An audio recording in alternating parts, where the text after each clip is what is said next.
Outside of my door, I mean, I was exposed to violence all the time. That was normal. I'm saying outside of my door, obviously inside as well. I am an only child. I lost my sister when I was 3. She was 2.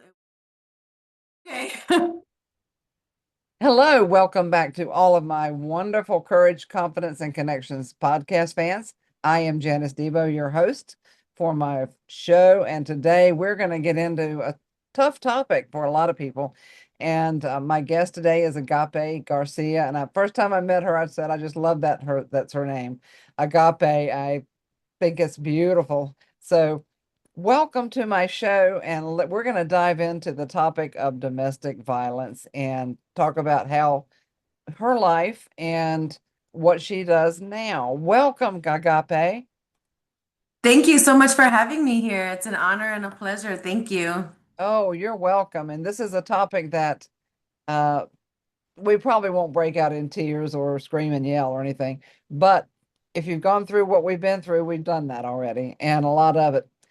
And let's just dive in. I always want my audience to get a little, not a little bit, but as much of a backstory as my guests are comfortable with sharing. And for you, where are you coming to us from? Well, I was born and raised in Chicago, and now I have planted myself on the West Coast. Oh, okay. West Coast here. That's great. That's fantastic. And I see the name of your business. So what does CDV stand for? Ooh, CDV stands for Confronting Domestic Violence. Yes, and we're going to do that today. Let's talk about growing up in Chicago. What was that like for you? Oh, wow. Okay, we're going right in. All right. Jumping right in. I love that this is open conversation. There was no pre-written questions sent or anything discussed prior to. So this is raw and real for all the listeners. I want them to know that. It's totally on the spot, off the cuff.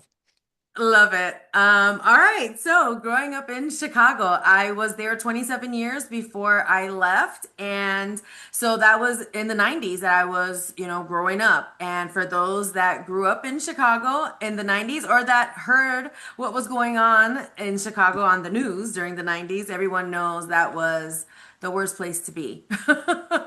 So, outside of my door, I mean, I was exposed to violence all the time. That was normal.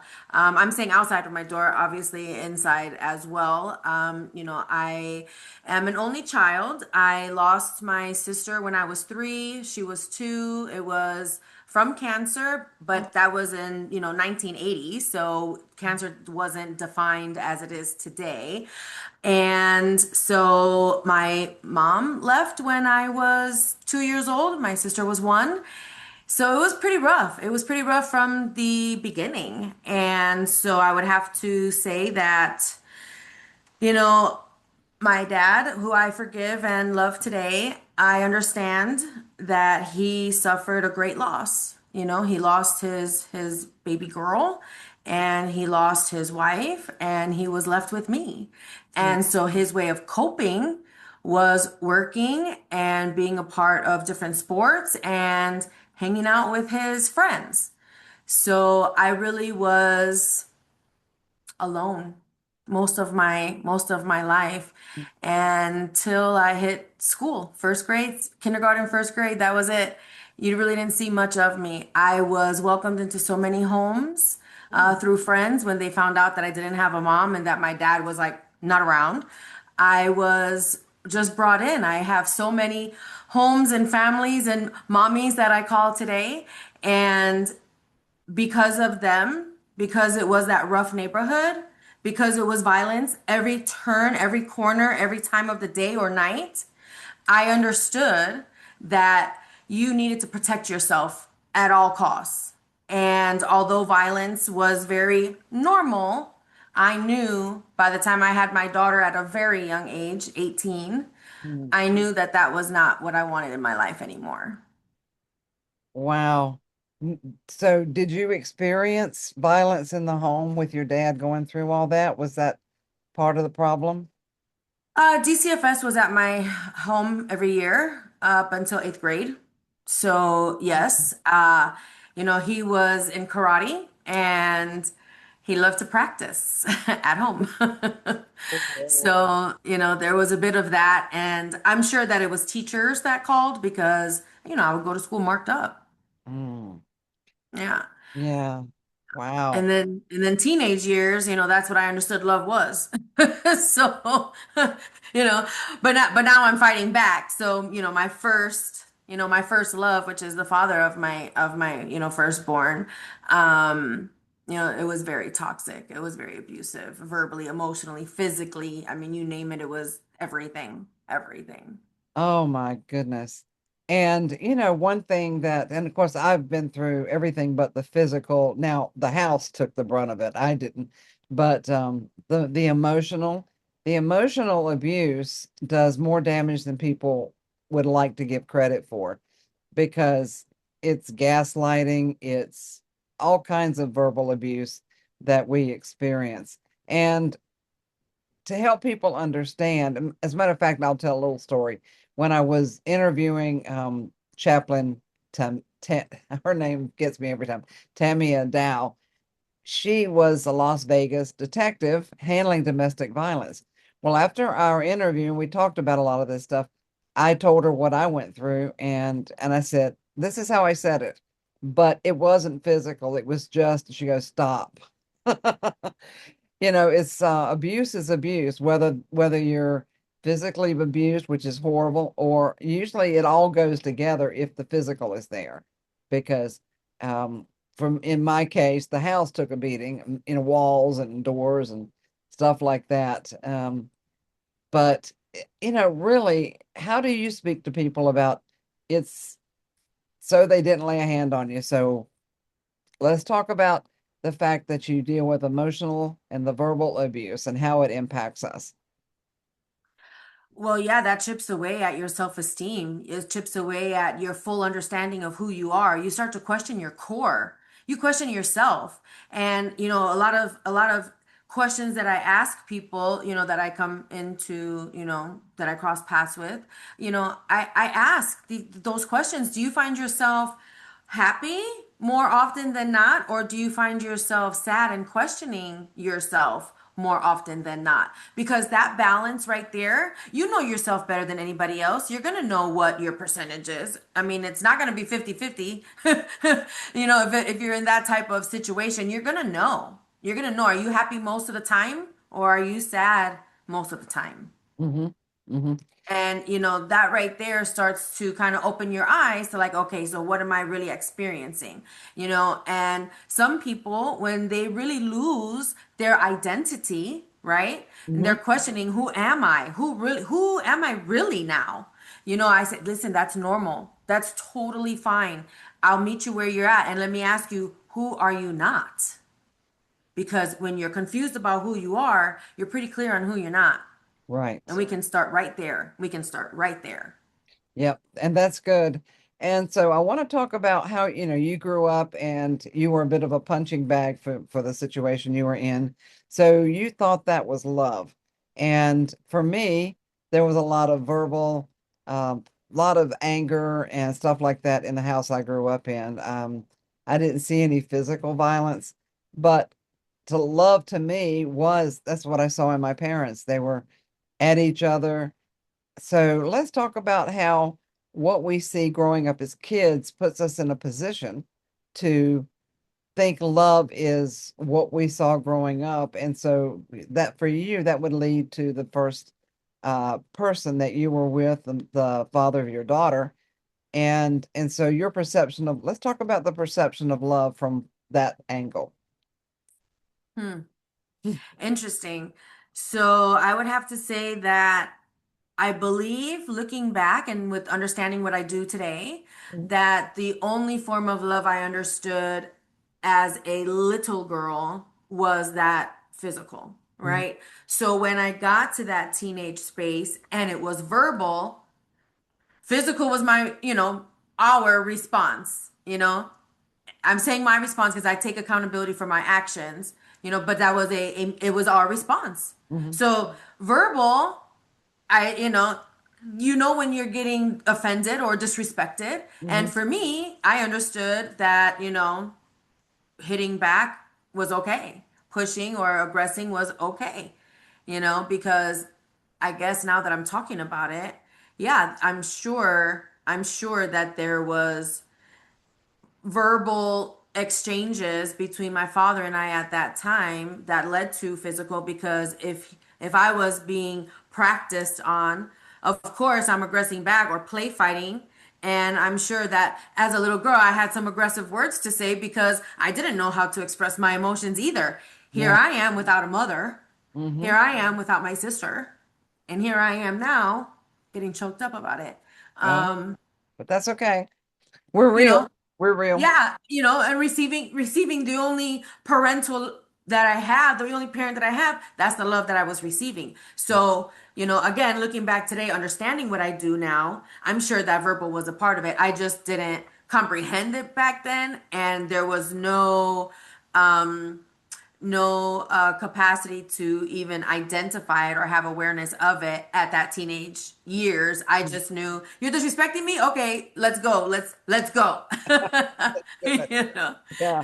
And even though gang banging and that was like I knew everybody, okay, but I was not a part of any gang because I wanted to roam freely in any neighborhood and wear anything I wanted to, and that was it. And for that reason, I chose to not be with someone that was in a part of a gang either. So even though that was there, the violence was still very present. Right. Right. Yeah. And I was thinking, I had a question and where'd it go? Um, That's all right. where'd it go? Well, yeah, I've watched enough true crime and domestic violence stuff to know that where we come from influences what we do. And if we're not aware, we do act out in what the patterns in that we grew up learning. And that's how kids learn, they mimic. And so they must really love me if they talk that way to me.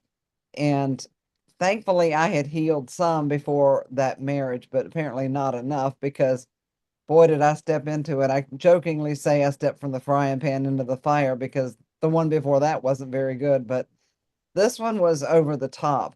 Um, and there are so many different types of abuse that let's talk about that. We're not talking about just somebody getting hit, yelled at, put down, gaslit. Let's talk about all the things that you have to confront with, or you work with people on, and what is considered domestic violence. Oh my gosh, yes. Well, let me share a bit more so Okay. that I can, have that use that as the segue to get into that answering that question. So, after I had my daughter at 18, that was when I said I am not going to raise my daughter in the same environment that I was dragged around into, that I was raised into, right? Right. So, I left. I packed up my belongings and I took her with. I didn't repeat what my mother did. I took my baby with me. Good. And we left. And, I went back to get my GED. I went immediately from my last day of GED class to going into college, community college. And I was on my way. Goodbye was my response. And I did exactly that. Okay. So for 8 years, I was on my own. I was in school. I was, progressing in my life, fully responsible, not needing anybody to financially help me. I was covering all my bills. I mean, like, I had my stuff together in Mhm. my mind, right? I was zero tolerance. And I had a healthy balance. I built a community. I built a community of support. And this is what allowed me to have this balance in life, to go to school, work, and raise my child. So even though I'm an only child, again, I really believe in community, connection, and connecting, because that is what brings you and allows you that space to grow and evolve, okay, from devastation specifically. um and so when I left Chicago at 27, I was 7 months pregnant at the time. I was with someone that was, career driven, business driven, Mhm. mature, met the family, met the friends. Everything was Great. Um, get to California.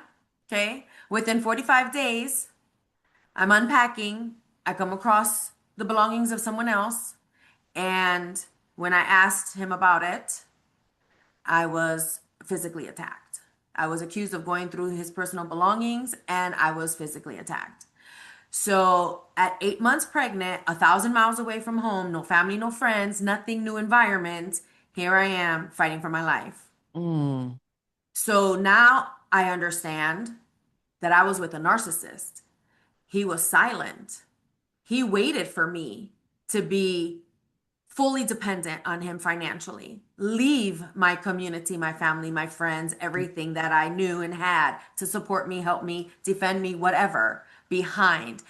And I was by myself with a daughter, right? right. And pregnant. So, and pregnant with his child. So, fully dependent on him. Mm, So when I ended up calling his mom, rest in peace, and shared what happened, her response to me, I'll never forget it. I can't believe it took this long. So she knew. She knew that he was this type of a person, but she was so afraid of him. She would never tell me until it was already too late, that it already happened, right? oh my goodness. That's right. That's right. So I never knew, my only understanding of abuse and violence was that verbal and that physical, right? So I didn't know that there was this silent narcissist, build your trust, Mm, get you away from everything and isolated and fully dependent upon. This was new, right? And I believe to this day that because I'm an only child, because I don't have, family, no brothers, no uncles, no, cousins, men in my life like that, that I was a soft target, right? yeah. But they didn't know me. So to that, as that segue into your question earlier about how I deal with, people that are calling me, because I'm in 211 crisis hotline. I'm in domesticshelters.org. I'm in national websites. I'm on local websites. I'm in local, like I said, 211 phone, crisis phone centers, call centers.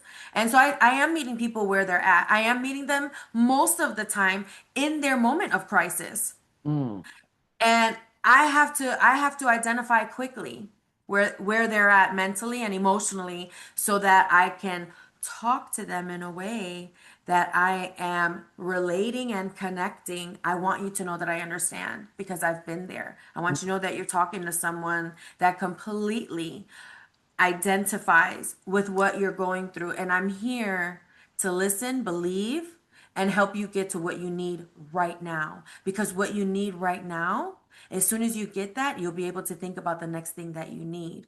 And that's what we're here for. We're here to confront domestic violence at the moment that you're dealing with it at any level. If it's your heightened space or your space of, okay, the dust has settled and now I need to like navigate. All right, then I'm here at any level. Let's go. And that's what confronting domestic violence is about. yeah. What so there's because I experienced the emotional, the verbal, religious. Now, I told somebody I was religious abuse. It's real. I Oh, lived yes. through it. It was like being a prisoner of war. And then there was like I said, he okay, funny story, little we'll interject a little humor. One day early in the marriage, he did raise his hand because we were having a little confrontation, and I said, "No, you do that, you will go down first. I'm a fighter." And he go, "Oh, I wouldn't hit you." Well, then I found out the true story from the first wife. So anyway, that's another. I've got a lot of stories, but there are so many different types of um domestic violence, and that's what I want you to address. And then I want to segue into um, women that don't leave or women that can't leave and things like that. But let's talk about the different types because somebody may be in a situation and they think, well, it's not good, but it's not violence. Well, let's define that. Let's define that. Okay. All right. Well, there's so many. I better write them down so I don't say it twice or that I can see what I have and not miss it. So, all right. So let's start with the mental, right? Yes. So the mental abuse, and in my opinion, and based on what I understand from other individuals that label it as such, that is when your mind is actually being messed with, right? Like you guys were at the same place at the same time, having the same conversation with the same people, but Hmm. yet later on, the experiences are way different. The circumstances, the environment, the conversation, the topics, the outcome, the people are different, and you're finding yourself confused. Like, hold on a second, I was there. What do you mean that did not happen or that was not said? That is a very great example, in my opinion, of, that mental abuse where you are literally questioning is okay, whose story is right here?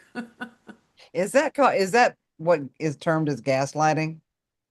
Absolutely. That it definitely falls under that 100%. Okay. Yes. And okay, I'm writing that down because yes.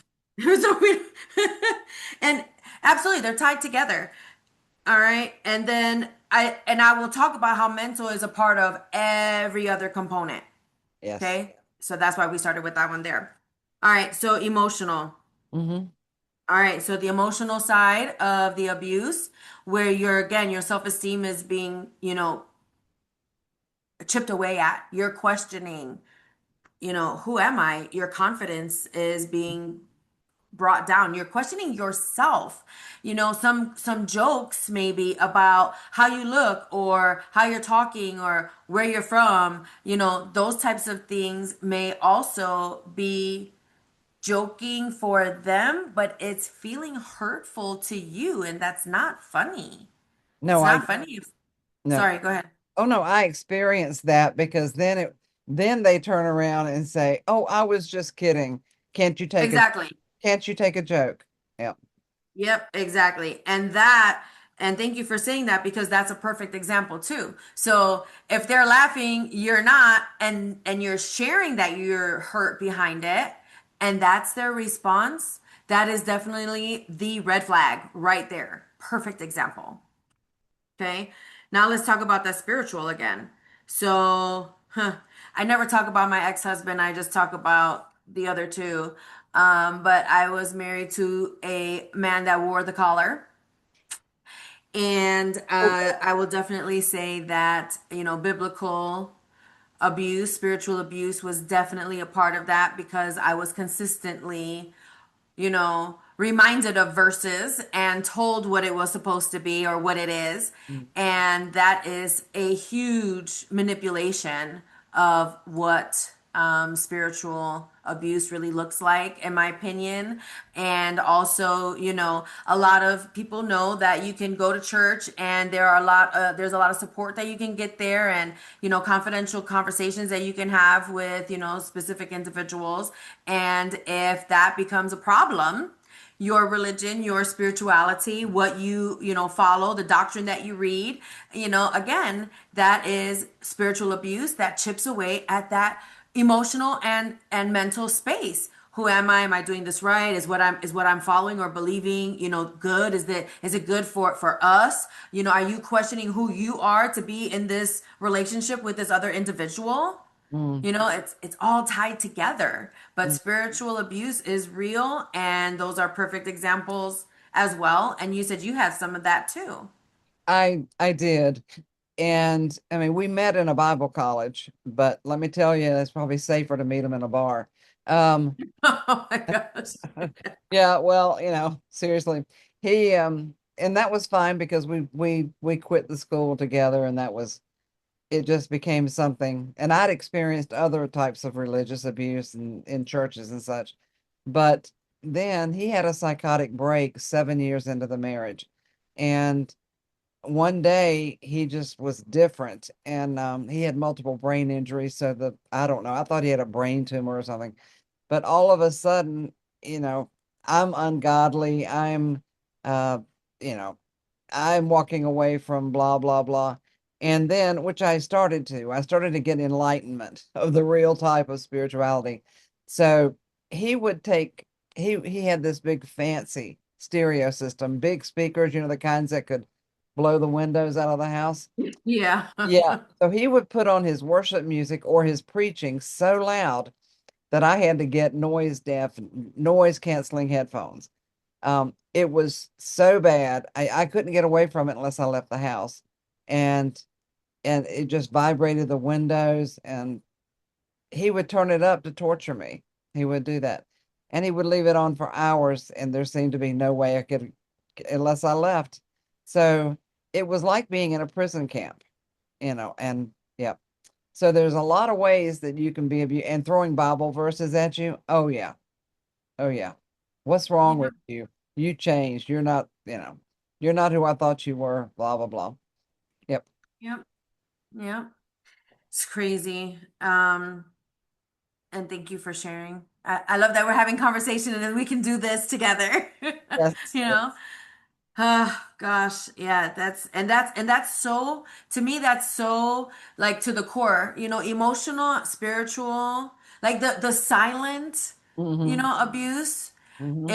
is lasts longer in my opinion Mm-hmm. because it's so much that you have to work through where like, the physical abuse, sometimes it's just so bad that it's easier to just cut off all those ties Yeah. because it chips away for so long that like you reach your tolerance level, your threshold faster. Mm-hmm. Sometimes, not all the time, but those bruises are quicker to go away than that mental conditioning and that emotional establishing and all of that. That takes so much time and effort. Let's talk about financial and economical and the Oh, difference between the two. yes, let's definitely go into that. So financial abuse, I mean, pretty much it can be chipped away, but it's pretty quick along the way because you start seeing it happen. A lot of us as women, we are very, studious with our. That's not the word that I'm looking for, but very. I only know it in Spanish. Pendiente of our numbers, right? We pay attention to what's in the account and what's on the credit cards. Mm, And so when we start giving, extra credit cards in their name, but it's on our account. It's just an extra credit card on our account, but in their name, right? And they're right. starting to rack it up, rack it up. I make more money than you. Don't worry. I'll pay it at the end of the month. Oh, the end of the month comes. I only have this amount. Don't worry. I'll cover the interest, charges next month. And then it's like month 2 and month 3, pretty soon it's a pattern, right? So identify a pattern. To me, a pattern is that something happens 3 or more times. By the second one, you already have my attention. That third one, that's kind of on me. It should never happen again, right? Right. So these are my thresholds and my boundaries. I'm just sharing examples of how that could look as it relates to that financial abuse. Definitely, if your paycheck is going directly into their account and you don't even see a penny of your own money, Yeah. that's definitely a red flag. And being questioned about Oh, why you're spending. been there, done that. And the word control is coming up Yes, because it's a way to control, and like you went through, is to control you and get you to be subdued, and there's all the other stuff that can play into that, but the control is a huge one. And and on the out somebody in it might not realize that that's a form of domestic violence. It is very real. that's right. And thank you for saying that because I live this every day of my life that sometimes I forget some of these important things. And the power and control wheel is a huge, resource just to look at to see, oh my gosh, do I fit in any one of these categories? The power and control wheel has been around for a long time. And yes, so thank you for that. Thank you. So the economical abuse, different from the financial, that's more along the lines of I have control over your dental, vision, Oh, and medical insurance. oh, Do you want to play? Because I can revoke that from you, right? So oh, if those are being dangled in the face or, used as a coercive, threatening, manipulative, blackmailing type of, usage of that, that's a perfect example of economical abuse. Also, not getting that, not accepting that raise, not moving up that ladder because you cannot make more than them because they will be offended, insulted, stripped of their manhood or masculinity. If you're the breadwinner, so maybe traveling, you better not accept those travels because you need to be home to take care of me and the kids, Right. or just me, Mhm. right? You cannot travel for work. So these are great forms and examples of like that Mhm. economical side of the abuse. Yeah, I never thought about separating that. I experienced we were married for I think a year and I had to travel to San Jose for training with my manager at that time. But he wouldn't leave me alone. He was just horrible. And there's always the jealousy and the suspicion that is woven through most of these. And I can do what I want, but you can't. And that comes into the patriarchal, I'm not beating up on you men, but that comes into a control and the way they were raised. Men are here and women are here in some people's minds. And especially you throw in that religious stuff, men, it's like, uh, it's just horrible. So I dealt with that too. I remember crying my eyes out when I was on that trip. And my my manager said, "Why are you in this marriage?" Like, I'm beginning to wonder. That was early. Did I stay? I was overcommitted. And so anyway, so let's finish this portion because there is another topic that's just creeping up here. Well, I wanna piggyback on something that you said because I think it's very important too. And there is a very long history and a very common pattern that I've seen throughout my entire life. And that is when a party, one of the partners is super insecure Mhm. and exactly to your point, you're away, you're doing something, you're focused, you're excited about, your business, your career, your personal growth, whatever it is that you're doing, right? And they just are so concerned or worried or paranoid or insecure that they're contacting you every 10 minutes, every 15 minutes, every hour, or questioning why you're not responding in a certain amount of time, or where have you been all day? Why haven't you taken a step outside just to contact me to let me know you're okay? Oh, you're telling me you didn't go to the bathroom? You didn't have a second? You should never feel guilty about doing what you're doing as it relates to being with your family, pursuing your career, whatever it is for personal growth. When you are doing something healthy for yourself and feeling guilty behind it because somebody else is insecure and they're unable to handle their emotions, that is a huge red flag. If and when you are being accused of being something that you're not or doing something that's so absurd, question the person that's actually accusing you of that. Mhm. Most of the time, it's them, like you said, gaslighting, shining the light in your face so you're being defensive while they're doing their dirt in the background. You're busy defending yourself. Right. And I had to do a lot of defending of myself and I would get told, why are you so defensive? Well, I wonder. Right. Huge flag. Huge. Oh my Okay. gosh. Okay. Technological abuse? Oh. Yeah. I want your passwords. I want Oh. access to your social media. Show Oh. me what's going on. Why are you following that person? What are you doing? Show me your DMs. What's happening? Why did you post that? Okay, so another funny story. I was Share married. your location.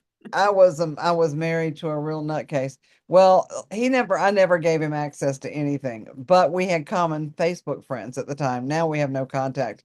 But so at the time, we did have some friends in common. Well, the gentleman that took the pictures at our wedding, I accepted his friend request. Well, I got to tell you, that lit a fire under this husband of mine. He thought I was sleeping around. The guy was married. I was still a newlywed, and I wasn't even attracted. But because I accepted his Facebook friend request, I was sleeping with him. Oh, Wow. oh yeah, we're talking. There's so many stories. The book will be coming out if it's not like 6 volumes or something. But I mean, who knows? You and I could write a couple of good books with this stuff. So, but yeah, technological, I can see it. I never gave passwords up. I never surrendered to that, thankfully. But he was technologically slower than I was. That was nice. I said that nicely. He was slower. But I see that I had never really thought about that particular type of domestic violence. Wow. Oh, definitely. Listen, there was times, so many times, that I took my car to random places and was like, "Can you please just do a check to make sure I don't have a device, a tracking device on my car?" Like, I just want to make sure because people, a certain individual, would pop up in places that I'm like, "Why are you here? How did you even know I was here? What the hell are you doing here?" Yeah. So that's another thing too. If you see the person that you are trying to stay away from and you keep crossing paths, it might not be a coincidence. You you may know you so may have stuck something on your car.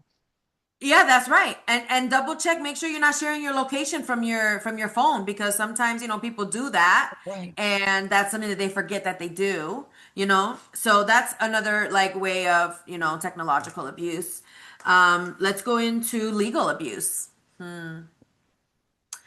Yeah, legal abuse. When you are going through the separation or the divorce or, child custody and things like that, and, the courthouse is being used as a way to, abuse, manipulate, drag out, and be, very coercive to what you're doing. And the biggest threat goes back to the financials, right? Because the legal side of things, most of the time, the man is the breadwinner and has the more money and will threaten, "You want me to drain the whole account? Do you want to keep that house? Are you willing to lose that house to keep fighting me in court?" It becomes very threatening and very, very abusive. And if you don't have an attorney that has like domestic violence understanding, background, trauma informed training, or something of that nature, Yeah. then I would really suggest that you find an attorney that is more so under that umbrella. Contact the attorney general through your state and ask for an advocate or an attorney that they understand or knows has the background for that, because Absolutely. there's so Yeah, I many can people. see that. I can see that. I won't tell another story, but yeah, let's keep going on the list because I do have a lot of stories. Okay, I have a couple more.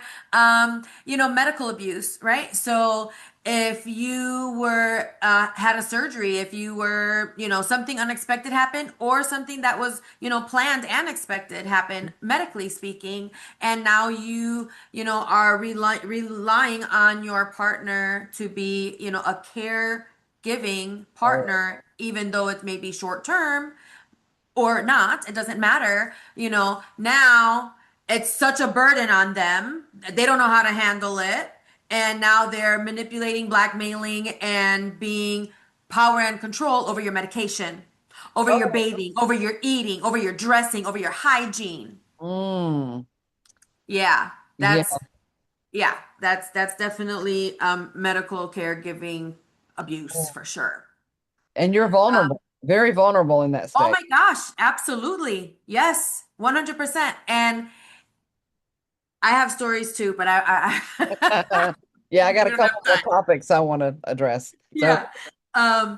So another one is the workplace violence, hmm, right? So workplace violence. So you can have an abusive coworker, you can have an abusive boss, you can have an abusive, leadership, mhm. culture. All of that can fall under the umbrella at the workplace. That most of the time it's verbal. Oh, you don't know what you're doing. You're making that mistake. It's the way that somebody's delivering the message to you. It could also be intimidating. If somebody just has a bad attitude, they're constantly negative and, have nothing but negative comments to say, try to set you up, things of that nature. And then, obviously, if you're not supported there, that's a part of it as well. I will say that California passed a Senate bill. It's called the Workplace Violence Prevention Plan. It's the first bill and law across the nation that is now putting the responsibility on the employer for domestic violence in the workplace. So we're talking about not employee to employee or, subordinate to leadership. We're talking about domestic violence, intimate partner violence, spillover into the workplace. So if Oh, there's a stalker outside in the parking garage in the parking lot, or constantly calling while you're in meetings or showing up in the lobby. Now employers have a responsibility in handling that, preventing, responding, recovering. They are now first responders waiting for emergency responders. It's a big deal. Oh my goodness. And nowadays so many of us work from home too. And but thankfully I don't stalk myself and I work for myself. Okay. So now I'm good. I'm all good. I don't have I did have a cat that stalked me around the apartment, but he passed in November. So now I know it. It was really, we're not going to go into grief, but, and by the way, speaking of grief, real quick. So if you're in a domestic violence situation of any that we've talked to, we haven't touched on the physical, but that's pretty obvious. Um, do you know that when you lose that relationship, even though it was violent at some level, you will deal with grief? You will, because there's always grief involved with loss. So I just wanted to throw that out there. But let's talk about, we know the physical, we know physical can involve, like my ex throwing things, beating up his computer, beating up the house. He never touched the animals. I'd have probably been in jail on that one because I'd have done something I shouldn't do. But thankfully, he had enough, you know, common sense to, he just beat up inanimate objects.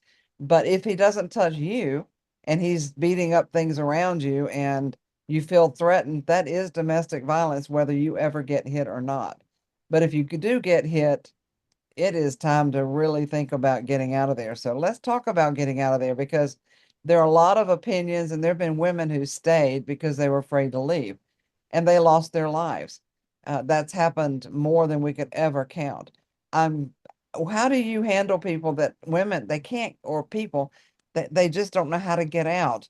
And I'm sure there are a lot of different scenarios to cover, but I am curious about your thoughts on how to leave, when to leave, what to do if you're really physically or emotionally or any of the other situations we've talked about, because it can be hard to leave.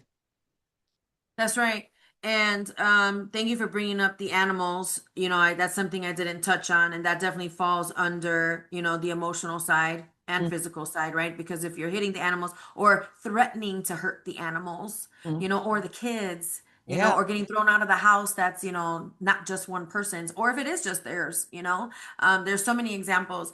But to go into what you just asked, so it's a very loaded question, and I'm going to be very direct and honest about it. So, because it's two answers. As a person, I would say, all right, if you are sad more than you are happy, you need to understand that you may be in a domestic violence situation. And if you do not see yourself happy in the next 5 years, from right now to the next 5 years or less, however, whatever your threshold is, right? 1 year to 5 years from now, is this what you want? Do you see yourself feeling this way for the rest of your life or for the next year or 5 years?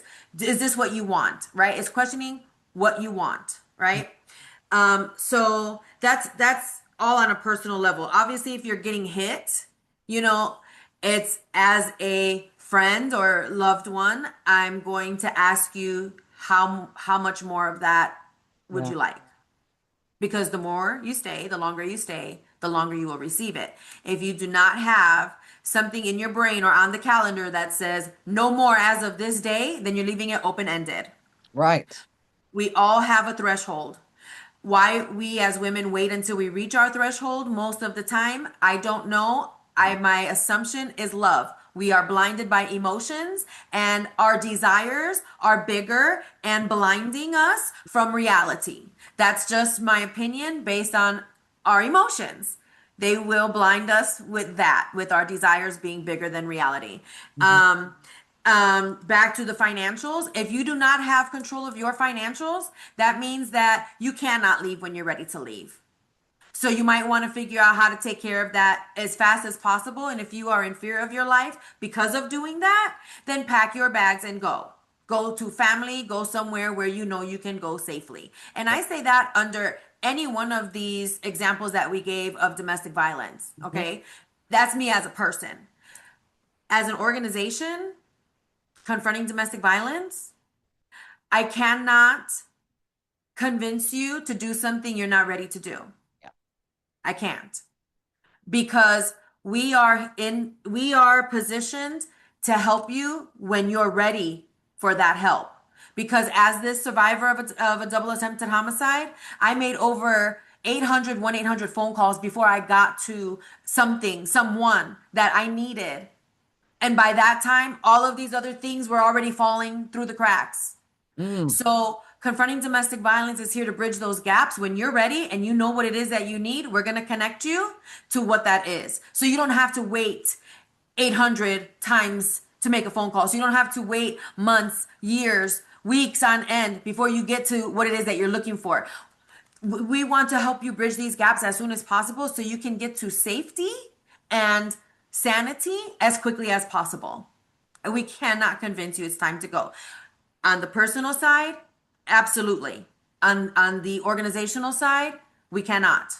We can only help you. We'll meet you where you're at and help you when you're ready. right. You do have to be ready. And I stayed. I'm not sure why, except it was financial. I mean, I couldn't support myself. And, although I had friends help, finally, I was able to, when he filed for divorce, I had a good lawyer who took it to task. Another funny story, real quick, but one day he was moving furniture that I was part owner of out of the house. And I said, "Where are you going? What are you doing?" So I was confronting it in a, kind way.